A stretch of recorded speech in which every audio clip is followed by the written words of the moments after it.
Bem-vindos ao canal Aqui Tem Copa, o canal que fala de Copa. E hoje vamos aprender um pouco mais sobre a seleção Qatari de futebol, ou qatariana, também podendo ser chamada, e vamos analisar como eles vêm para a Copa, como que eles chegam. Será que eles são favoritos para alguma coisa? Será que eles passam de fase?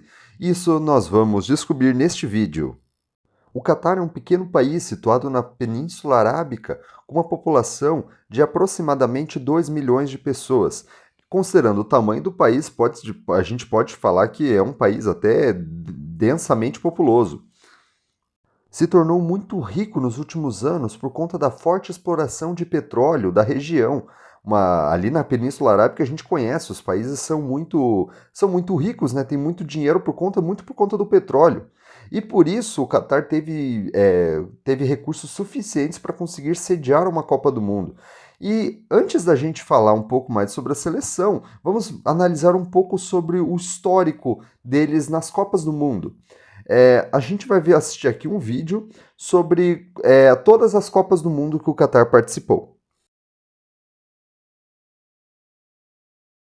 Bom, depois dessa piada ruim, nós vamos falar mais sério agora, conversar um pouco sobre como vai ficar essa seleção do Catar, como ela chega para a Copa. É, Geralmente, a seleção anfitriã ela não disputa as eliminatórias. Só que a seleção do Catar não só disputou as eliminatórias asiáticas, mesmo sendo anfitriã, como participou da Copa América, das eliminatórias da Copa do Mundo, na Europa também participou da Copa Ouro da CONCACAF. Ou seja, a gente vê que é uma seleção que se preparou muito, isso tudo no ciclo de 2018 para cá, quando eles estavam se preparando para receber a Copa em seu país. Com muita articulação política e também muito dinheiro, os petrodólares do Catar fizeram muita diferença nesse caso. Os catares ou catarianos conseguiram vaga nessas competições para treinar o time mais. A gente vai ver um pouquinho melhor como elas foram nessas competições. Na Copa América, disputada em 2019, aqui no Brasil, caiu na primeira fase, ficando em último em um grupo com Argentina, Paraguai e Equador, com apenas um ponto, que foi conquistado logo na estreia, e um empate por 2-2 com o Paraguai. Depois foram derrotados por 1-0 pelo Equador e 2-0 pela Argentina. Como nas eliminatórias europeias, sempre fica um grupo com um time sobrando, a seleção do Catar articulou para conseguir uma vaga nesse grupo que tinha um grupo que faltava umas seleções. E então, eles não se classificariam, não estariam na classificação da Copa, mas disputariam um amistoso contra a seleção que folgaria nessa rodada, pois quando acontece de ficar um número ímpar de seleções, uma delas folga. Então, o Catar conseguia disputar esse amistoso. O Catar, nesses jogos das eliminatórias, tiveram 2 vitórias, 3 empates e 5 derrotas. Venceu Luxemburgo e Azerbaijão e empatou com Luxemburgo, Azerbaijão e Irlanda. Foi turno e retorno.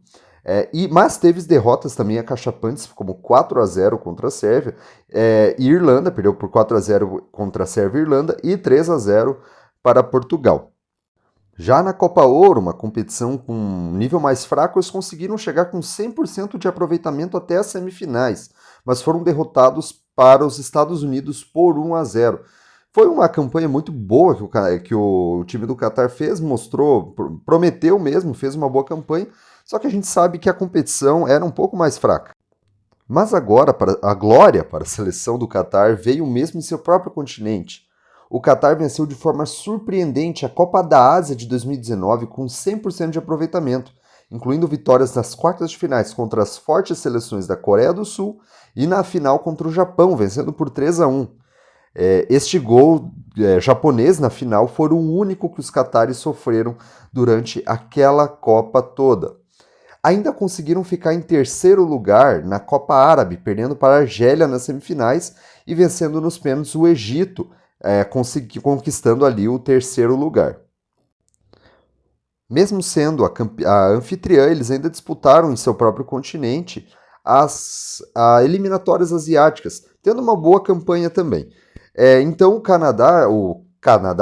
Catar teve uma muito boa campanha quando jogou em seu próprio continente, venceu a Copa da Ásia, foi bem na Copa Árabe. A Copa da Árabe, no caso, tem algumas seleções africanas, né? pois reúne seleções como Marrocos, Argélia, Egito, que têm cultura árabe, mas estão localizadas na África. Eles tiveram muito sucesso nessas competições, mas não foram também quando saíram do continente, saíram um pouco de onde eles sempre jogaram. Então a gente vai poder ver um pouco mais na Copa como essa seleção pode se comportar.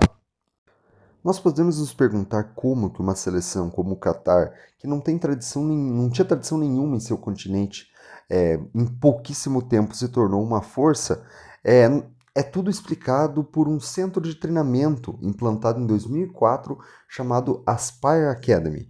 Ele é um centro de treinamento que trabalha continuamente com atletas de vários esportes, não apenas do futebol. Eles recrutam muito cedo e aí, a partir desde muito pequeno, eles vão desenvolvendo essas habilidades no esporte.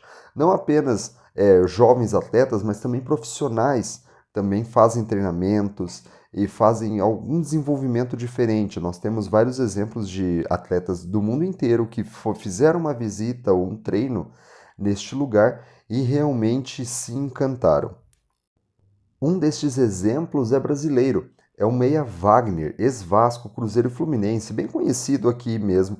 Quem conhece mais futebol brasileiro vai saber de quem eu estou falando. Quando ele tinha 34 anos, ele foi jogar no Al-Khor, do Catar.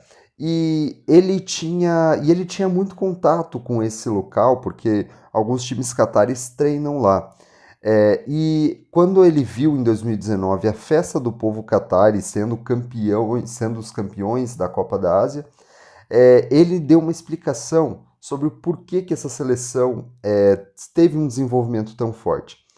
E também, além disso, ele deu uma alfinetada no futebol brasileiro. Então ele disse o seguinte: tudo aquilo que era para ser certinho no Brasil acontece aqui.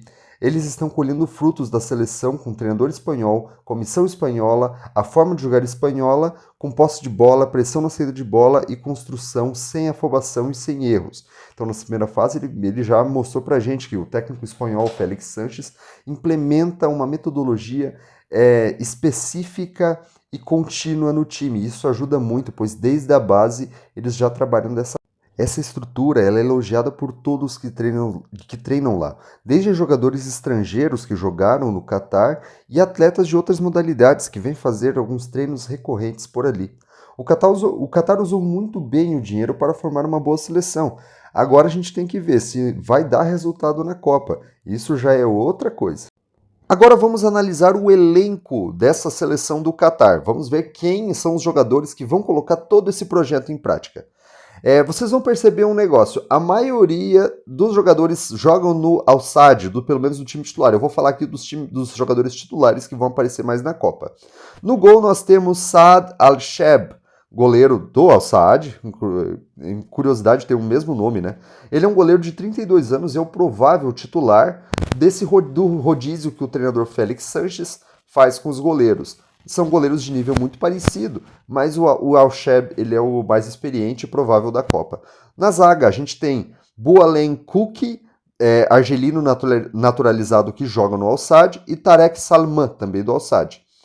Na lateral, eles têm Pedro Miguel, um português, que joga no Qatar desde 2011 e foi naturalizado, mais um do Al-Sadd. Na outra lateral, temos Abdelkarim Hassan, do Al-Sadd também. Então, a defesa toda do Al-Sadd.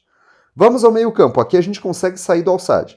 Tem Karim Boudiaif, gente, que nome, que joga no Al-Duhail, Abdulaziz Hatem, do Al-Garafa. Esses jogadores são volantes mais estabelecidos nessa seleção, jogam ali há mais tempo. Completando o meio, temos Abdullah Abdul Salam, do Al-Duhail, e finalmente um meio-campo do Al-Sadd, Yusuf Abdurizak. Agora vamos ao ataque e é aqui que mora o perigo dessa seleção.